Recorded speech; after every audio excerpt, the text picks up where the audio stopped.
Good afternoon, ladies and gentlemen, and welcome to the 1SPATIAL interim results for the 6 months ending 31st of July 2021 investor presentation. Throughout this presentation, investors will be in listen-only mode. Questions are encouraged, can be submitted at any time using the Q&A tab situated on the right-hand corner of your screen. Just please simply type in your question and press send.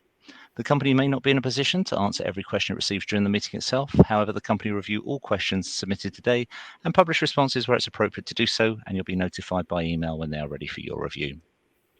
I'd also like to remind you that this presentation is being recorded. Before we begin, we would like to submit the following poll, and if you'd be so kind as to give that your attention, we'd be most grateful. And I'd now like to hand over to Andrew Fabian, CFO, and Claire Milverton, CEO from 1SPATIAL. Good afternoon. Good afternoon. Thanks very much, Mark, for that introduction. So, good afternoon, everyone, and welcome to 1SPATIAL's interim results presentation. I'm joined today by Andy Fabian, our CFO, and the presentation we're going to do is about 20 minutes long, and we have a chance for, as Mark said, ask questions during the course of it, and we'll be able to answer some of those at the end. We're going to turn our cameras off now so you get a slightly bigger screen, but we will come back on the screen at the end to answer your questions. So I'm just going to turn off. Okay, great. So really to start, I just wanted to say I can't emphasize enough what an exciting time this is for 1SPATIAL. The growing need for nations to have accurate location data for plan for things like net zero is so important. And at 1SPATIAL, we're absolutely in the right place to capitalise on this. Now, before going into the main topic of the day, which is our half-year results, I'd just like to spend a few minutes on an overview of 1SPATIAL, what location data is all about and what we do. So our vision at 1SPATIAL is that our software and solutions and applications will unlock the value of data for our customers for a safer, smarter and more sustainable world. We have operations globally and we have operations globally and we have an excellent customer base with over 1,000 customers, from large government agencies to commercial customers such as Google. And we have no one customer dominance, which is good from a risk perspective. We also have some world-class technology, which has recently been patented. And this enables us to deliver some very unique and powerful solutions to our clients. So location data underpins all of the world around us. And at 1SPATIAL, our software unlocks the value in this data to tackle real-world issues. Everything in the world is changing. The green agenda, the need to invest in infrastructure, and the need to support a fully digital society. We need to plan for electric vehicles, for example, where to put the charging points, and plan for infrastructure and other green energy sources. We need to maintain the nation's flood defences, and we need to maintain utility assets underground. The UK government actually loses billions of pounds each year in the economy because of these accidental strikes. And to do all of this, you need digital accurate maps to know where your assets are now and importantly, plan for the future. It is now critical to have good quality, accurate location data, which you can use internally and share externally with other companies and government agencies. 1SPATIAL software for location master data management can help nations, governments and companies by checking and correcting location data accuracy to make decisions and provide a data gateway portal to enable data sharing.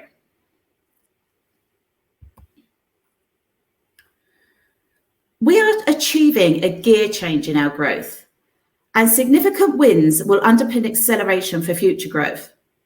We've got some great stats on this slide, such as an 80% increase in license revenue in the period, 48% growth in our key geography in the US, and Andy can take you through these in a bit more detail in a moment. But what I'd like to get across to you is that we made a board decision at the beginning of the year that we needed to invest in 1SPATIAL to get double-digit and transformational growth in the long term. We could see the market potential was there, so we need to capitalise on it. So that's what we've been doing, investing in sales, pre-sales, technology, and using the delivery team, which would sometimes deliver revenue, to help us put together the tender responses to some of the transformational deals we've had success with. If you've been watching the RNS releases, we've been announcing a number of new deals, including our 2 largest contract wins ever in the last few weeks. So we've achieved all of these stats whilst investing for the future. And because of these big deals, we've now upgraded forecasts twice this year.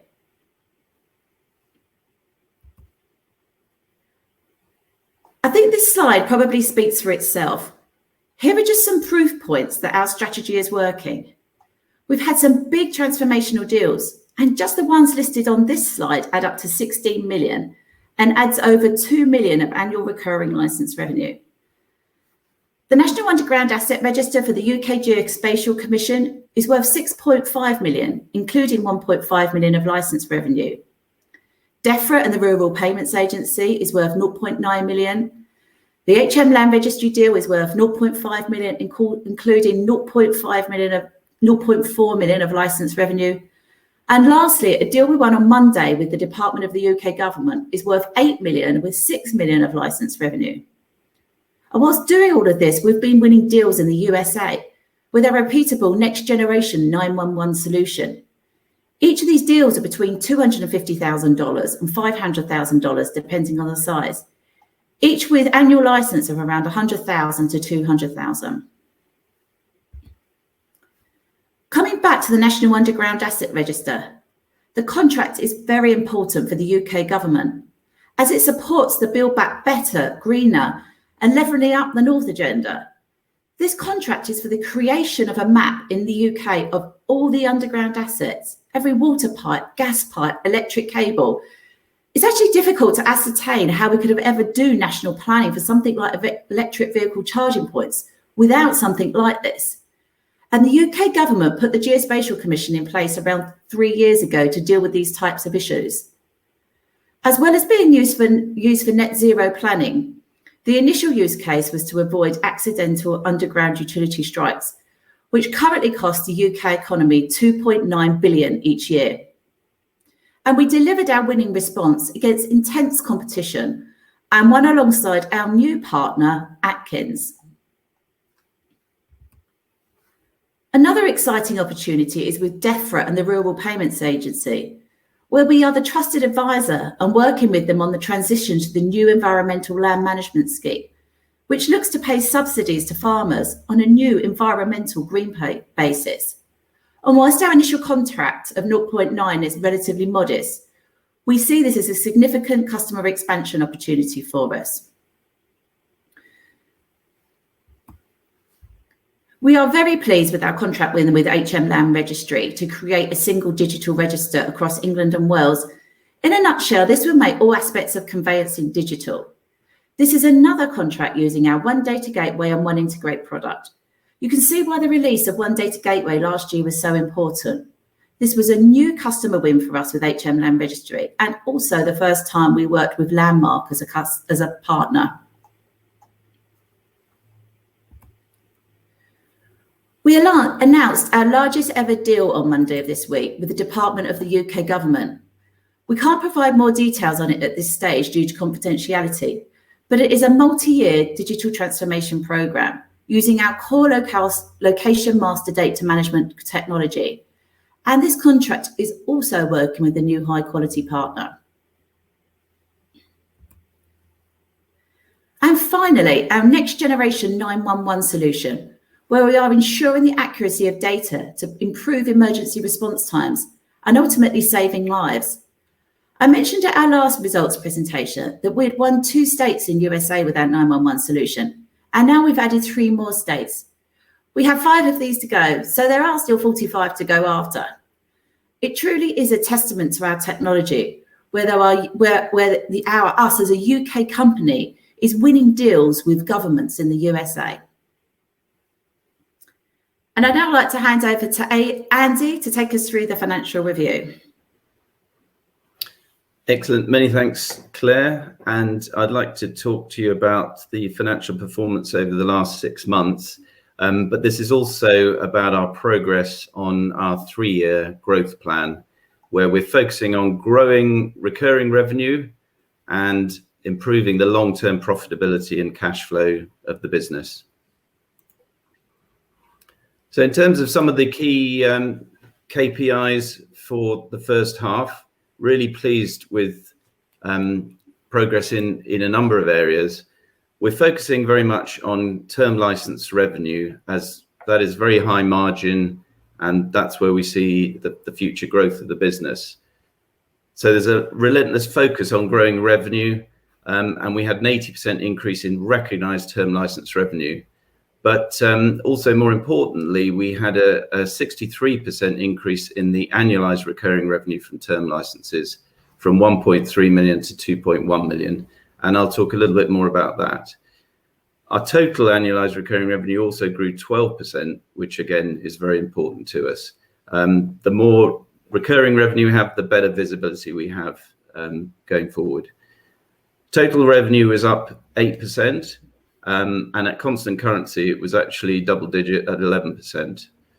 And overall recurring revenues were also up 8%. So there's some really good stats on the revenue side of the business. But we also improved our adjusted EBITDA and profitability by 10%.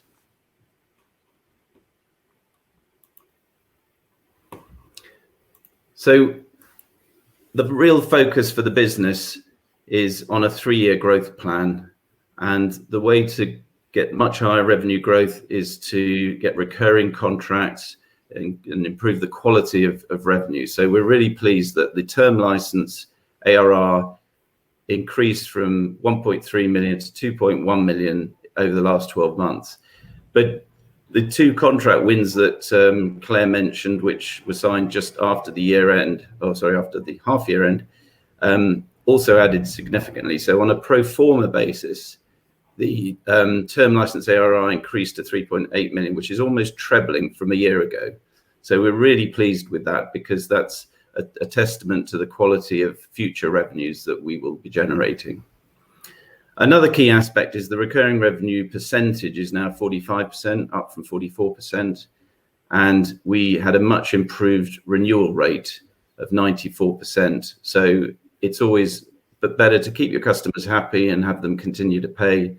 But we're also finding new customers as well. Another key measure of the quality of our revenue is committed services revenue. If we include the services revenue that we signed just after the period end, that increased to 11.8 million. So it's almost doubled. So we're in a really strong position for the second half and for future years. Focusing on the regional performance.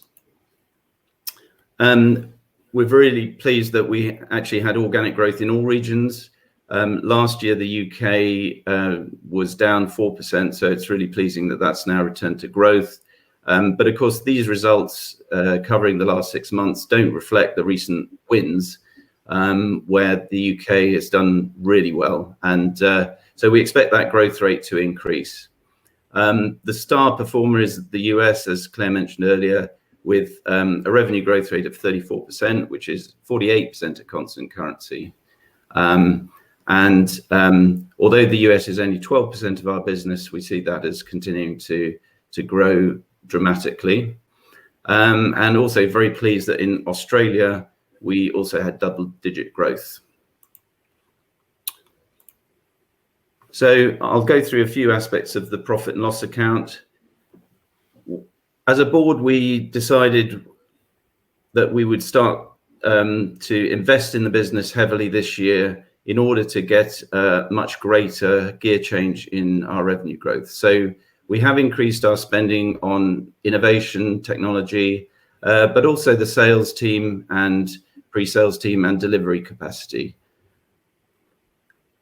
In terms of comparing with last year we did get some government support from overseas governments of about 0.3 million. So if we adjust for that, then the gross margin this year improved from 49% to 51%. And again, on an adjusted EBITDA, stripping out the COVID support, that improved from 11.3% to 14.5%. But I would just emphasize, we're not really focusing on short-term profitability. We do want to manage the profitability and the cash, but the key thing for us is to invest in the business now to get a much higher growth rate in revenue, and then ultimately in the next few years, much higher profitability and cash generation. Turning to cash flow, the operating cash flow was positive 1 million, and the analysis there shows you that on a normalized basis, this was very similar to last year. What we did have this year that impacted the cash was roughly 300,000 of restructuring costs, which the cash outflow went out this year, although the actual restructuring was last year. And also I mentioned the COVID support. We had roughly 300,000 of effectively grants from overseas governments. We also had tax deferrals, things like VAT that you could defer last year, which we took advantage of. But of course, those are partly reversed this year.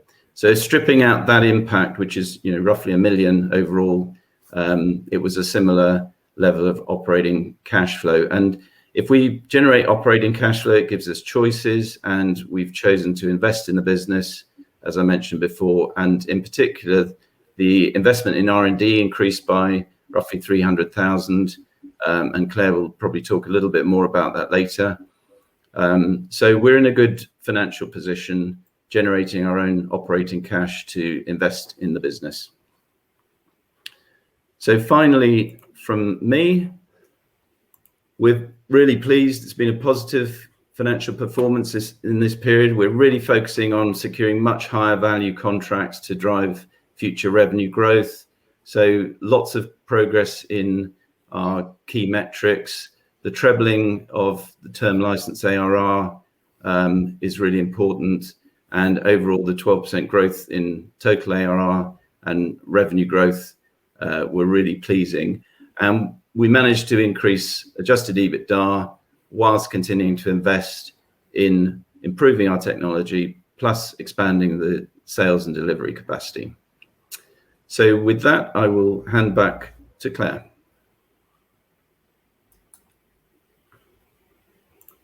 Thanks very much, Andy. And I'd now like to go through our market strategy and why I believe 1Spatial is such an exciting opportunity. I said earlier that there is a transformational market opportunity for 1Spatial solutions, and here is the evidence. This slide shows the key market drivers for growth for 1Spatial. Firstly, the UN's Sustainable Development Goals and ESG. There are goals and targets that need to be measured and achieved, and we're helping our clients achieve these green agenda goals. Secondly, government investment initiatives. Governments globally are planning to spend huge amounts building back post-COVID and building back greener. I've listed just some of the government funding on this slide. And thirdly, the digital economy. COVID has shown all of us how important it is to have access to systems and digital data that is accurate. With our technology, we are ready to support this agenda today and in the future. And we have opportunities in relation to these drivers building up nicely in our sales pipeline.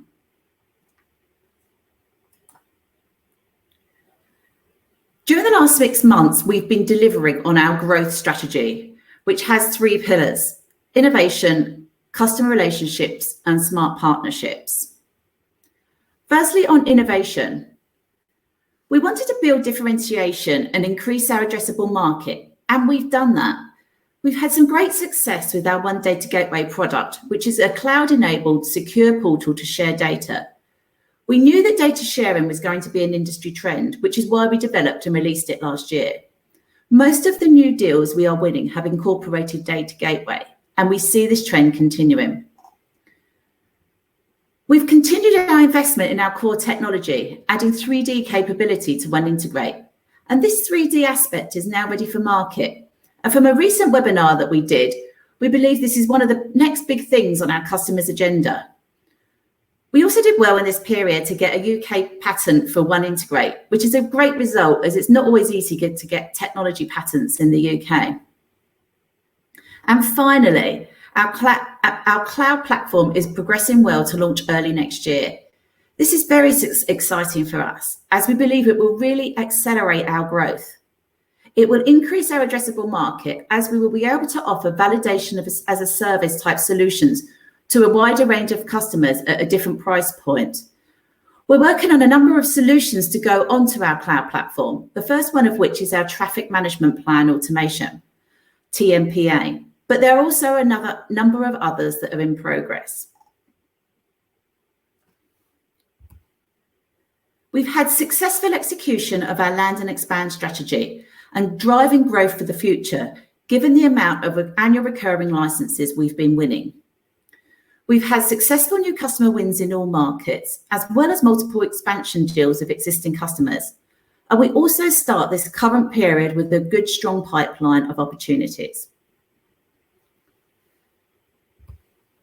And thirdly, smart partnerships. I said that smart partnerships would be important to 1Spatial at our last results presentation. And in this period, they've helped us deliver with a strong win rate and an uplift in contract values. We've contracted with some new powerful partners such as Atkins and Landmark. And these deals are issued through frameworks that only large companies like Atkins are on. But they realise that they need to partner with the experts in their field to have the best of breed solution. And we provide that expertise and best of breed for location master data management. We've hired a global head of partners who is ex-IBM and is a fantastic addition to my team. And we've continued to strengthen our partnership with Esri, the big player in the geospatial market. And we've really got a good complementary relationship with them now in all territories. And we're winning lots of awards for the work that we're doing with them. So in summary, our strategy is absolutely working, and so we will be sticking to it. Before wrapping up and summarising, I'd like to play you a short product video on 1Integrate, our market-leading rules engine, which was patented in the period.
So hopefully you enjoyed that and provide you with a bit more flavour as to what our technology can do.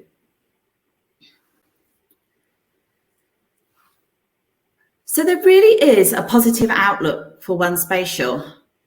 And if I haven't convinced you enough about what our markets do, haven't convinced you yet about our markets, then I'll say it again.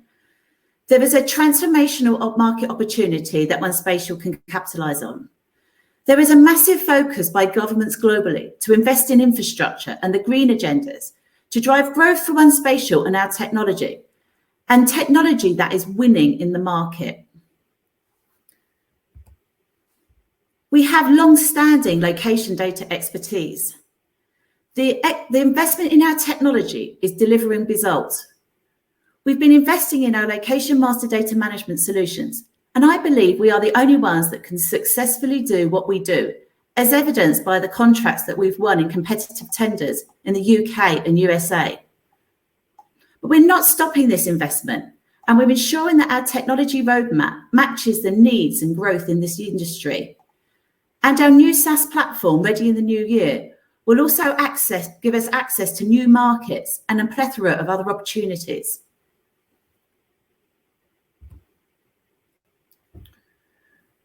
We have a valuable customer base.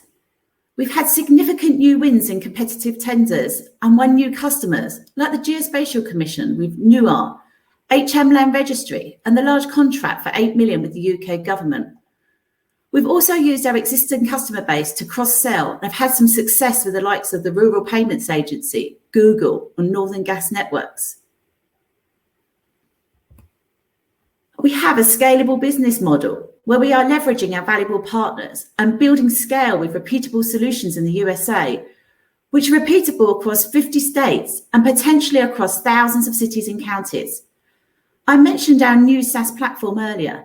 This should enable new revenue models for repeatable solutions. For example, we can offer pricing for validation as a service. And finally, we are strengthening our financial position by significantly increased levels of contracted annual recurring revenues for future periods. And this increase in annual recurring revenue provides increased visibility on future earnings and growth. So I think you would agree with me that this really is a positive outlook, a transformational opportunity with real evidence of success. And the reason why myself and Andy and the rest of the board of 1Spatial are particularly excited.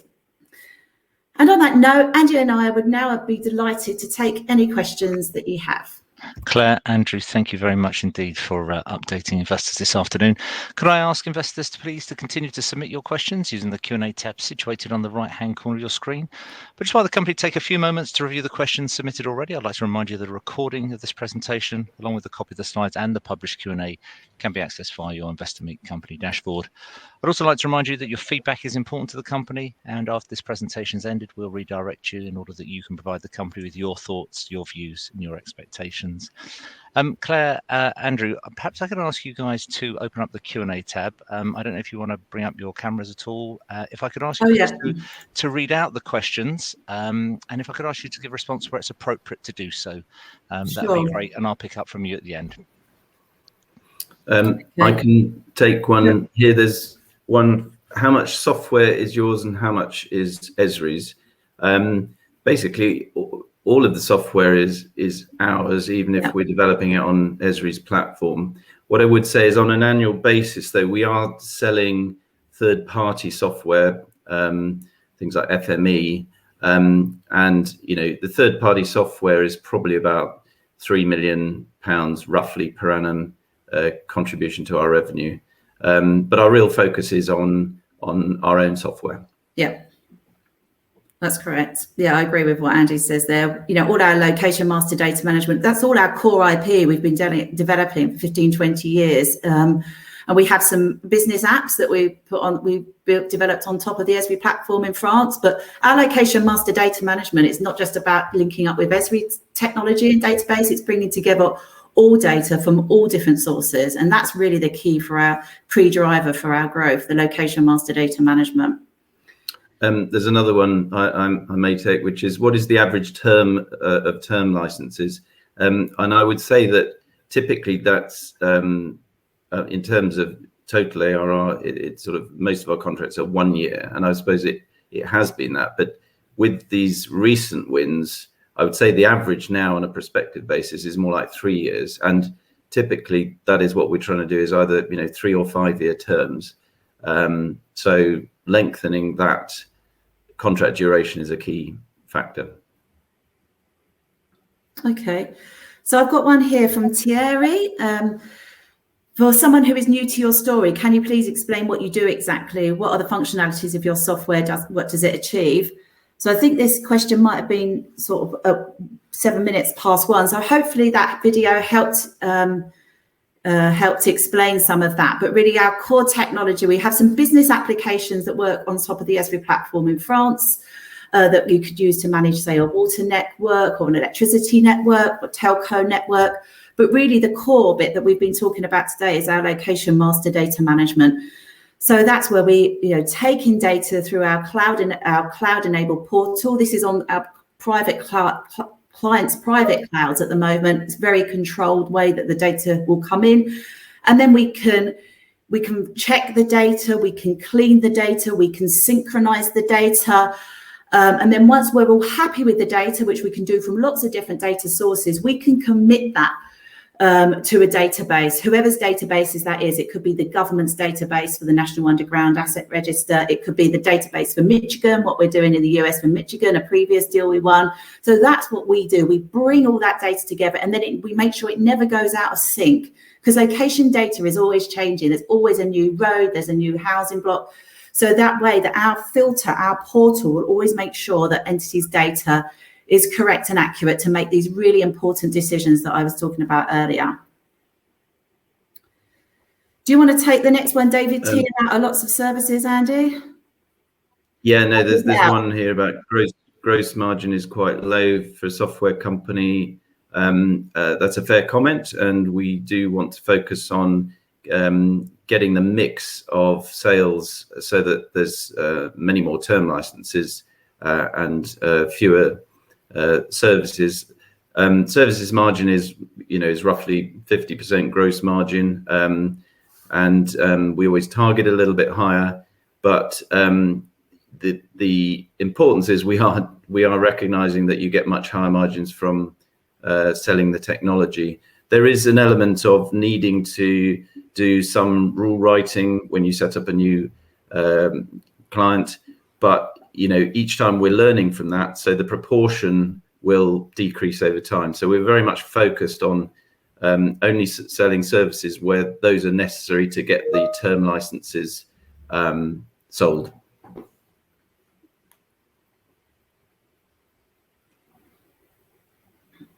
Okay.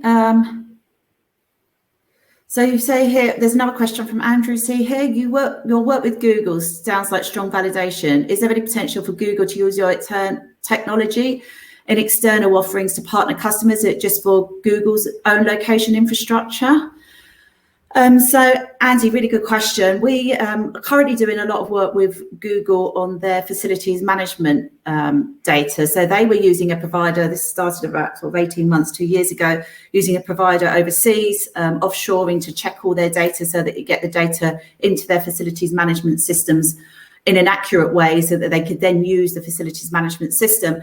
But we've been working with them, and now they use our One Data Gateway. They use our One Integrate to take in their data, their current data, and now also taking in data from sort of third-party suppliers as they're updating their facilities. So it's a bit like the thing I mentioned earlier. It's not, data doesn't stand still. So once you've got it clean, you want to make sure any new data that's coming in is clean. So they're using our technology there.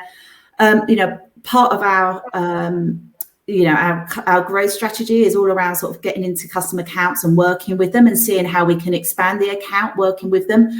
And, we believe there are some other broader opportunities that we can look to work with on Google, but there's, nothing specific that we can announce yet. But, there's good opportunity with our technology to do more with them.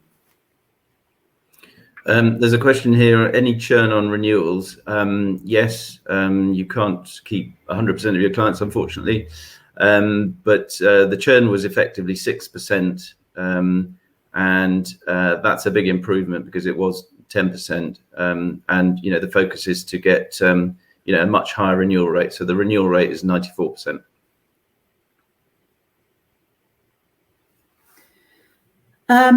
What one here from Chris R. Can you talk about the route to market, your partner collaborations, and what is the usual timeline for identifying to converting new contracts?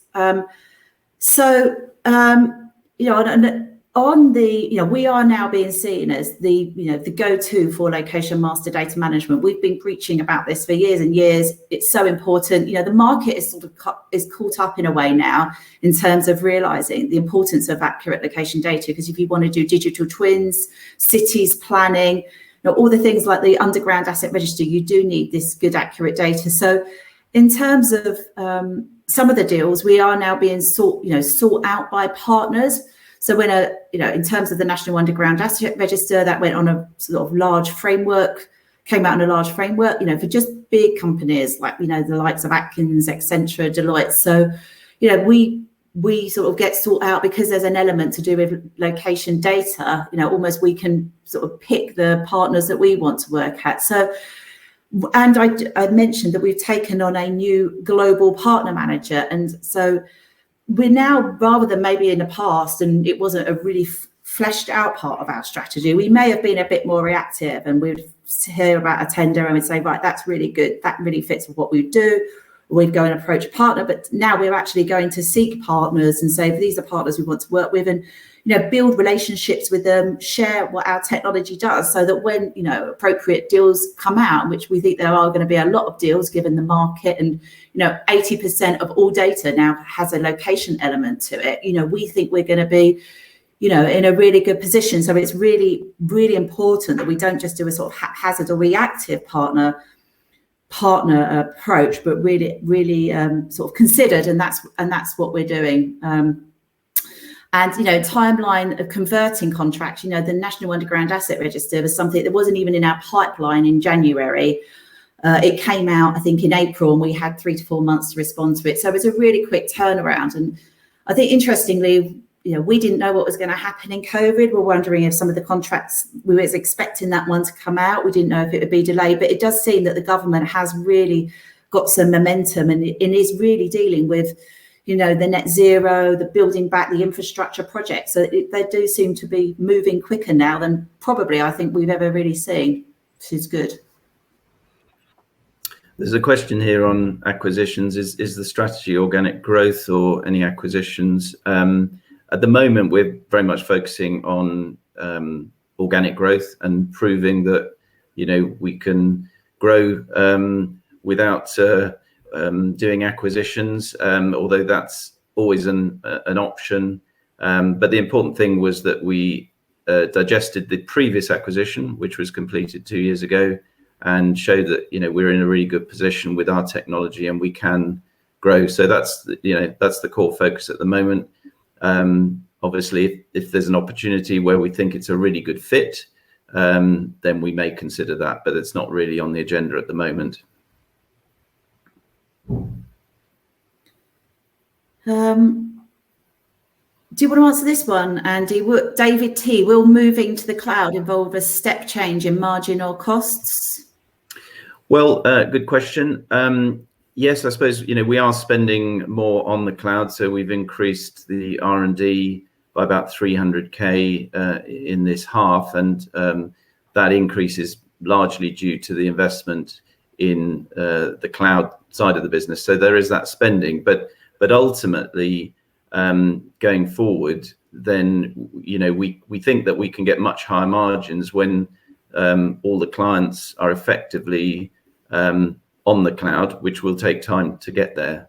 But so there will be improving margins in the future because it's a much more scalable way of operating. You only have one version of the software, and it's better for clients and better for us. So it'll take a while to get there. There will be a few increased costs in order to get there, but ultimately the margins will be higher.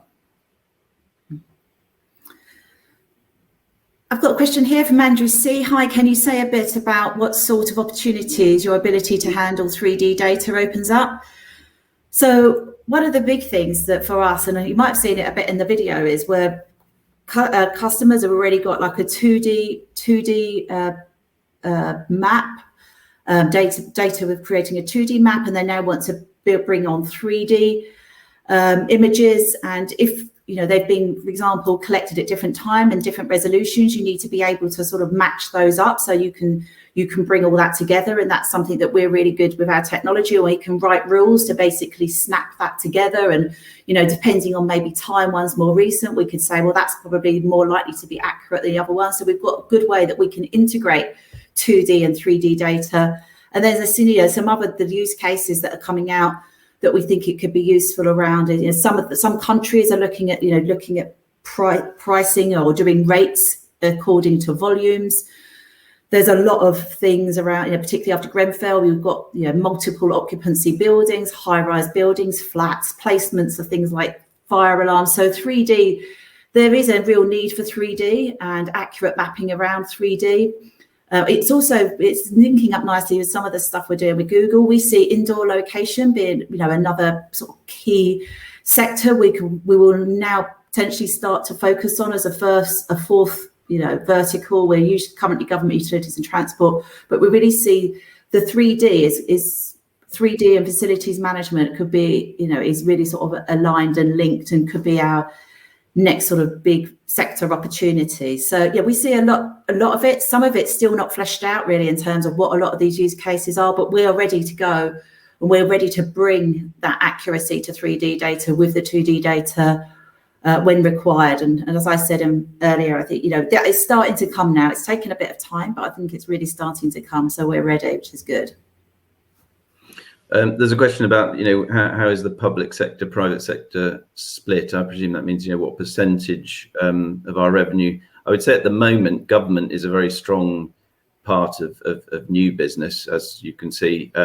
Although, in fact, you could say, we're contracting with a private company. The ultimate client is government, though. And I would say it's roughly 50% now. And that's probably grown a little bit recently. And I suppose that's partly because of some of the initiatives we've been talking about, that it is big government projects.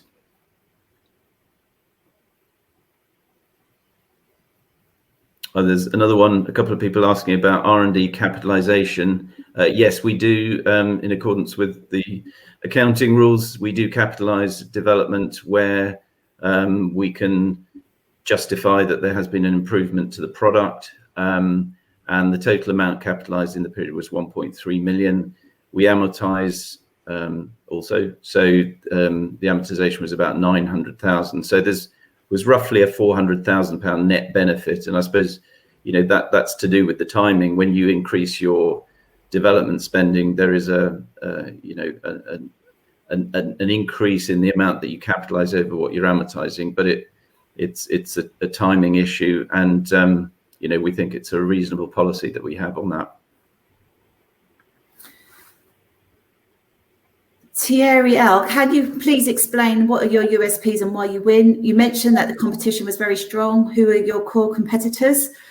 I don't think I mentioned that the competition was, sorry, I know what you mean by intense competition. So I think, so when we won some of these bigger deals with partners, there were lots of big, organizations that go for these deals. Obviously, we're not in every single bid. We were only in one bid. So, we did, I think we've done really well to win on these big deals. And the reason why I think we win, it's obviously not all down to 1SPATIAL, because it's a really collaborative approach. You have the prime and you have a number of partners that are working in the bid. But if we were to then say, well, what did our part of the bid bring? When we submit technical responses, we often get about 95 to 100% on our technical response back because it's so strong. We've been developing our IP, our core IP, on Integrate for 20.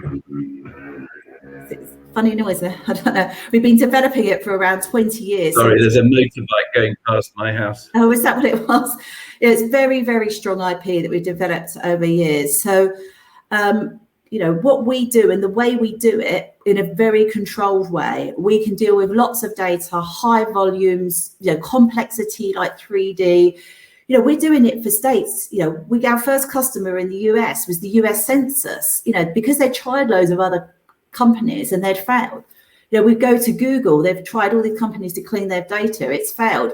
We often pick up work where you try to go to maybe someone that does, just look data quality for general data and maybe does a little bit on the side for geospatial or data quality, which is fine, I would say, maybe for a relatively small project. But when you're talking about big projects, national projects, like we're doing National Underground Asset Register, and for use cases such as emergency services like in the US, you've got to make sure that this data is accurate and complete. So, the advice was to say, everyone says that you must have some competition. There would be pockets that might try and do it in a way, but I think, for what we do in the way we do it on a big scale, I feel like we're very unique in the marketplace, and we've always really focused on that. We focused on always saying data governance, data quality, location master data management.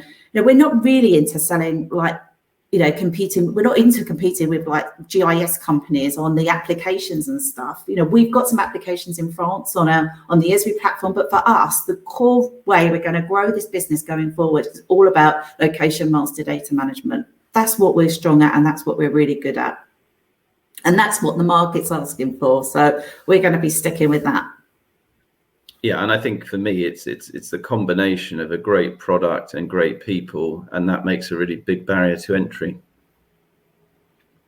There's a question here about working capital on these larger contracts, I guess with some of these larger contracts, there are stage payments, and so therefore, we're spending before we get paid.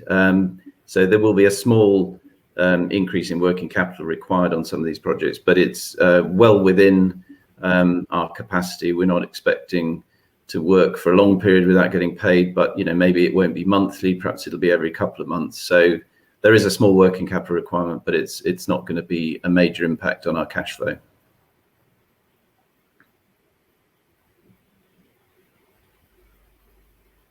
So I've got a question here. Andrew C, could you tell us about what innovation process the patent covers?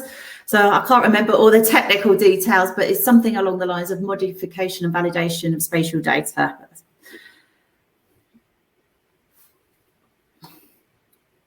We've also got one in the US, actually, that we did get a number of years ago, but this is the UK version.